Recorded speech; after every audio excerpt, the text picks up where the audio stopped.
ശ്രീകൃഷ്ണൻ പറയുന്നു, നിങ്ങൾ എത്ര വലിയ വീടുകളും വജ്രങ്ങളും രത്നങ്ങളും ശേഖരിച്ചാലും ജീവിതത്തിൽ സ്നേഹമില്ലെങ്കിൽ അതെല്ലാം പൊടിയും മണ്ണുമാണ്.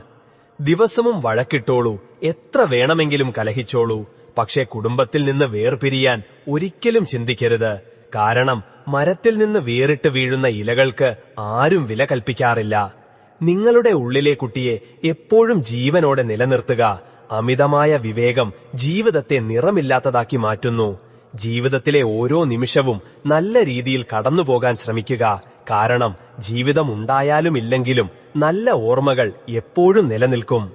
മനുഷ്യൻ എത്ര ശ്രമിച്ചാലും ഇരുട്ടിൻ നിഴലും വാർദ്ധക്യത്തിൽ ശരീരവും അവസാന നാളുകളിൽ സമ്പത്തും ആർക്കും തുണയായി വരികയില്ല. നിങ്ങളുടെ കീശ കാലിയാകാൻ അനുവദിക്കരുത്. അല്ലെങ്കിൽ നിങ്ങളുടെ സ്വന്തം കാർ പോലും നിങ്ങളെ തിരിച്ചറിയാൻ വിസമ്മതിക്കും. പ്രണയത്തിന്റെ വേദനയ്ക്ക് വഴികളുമായി ഒരു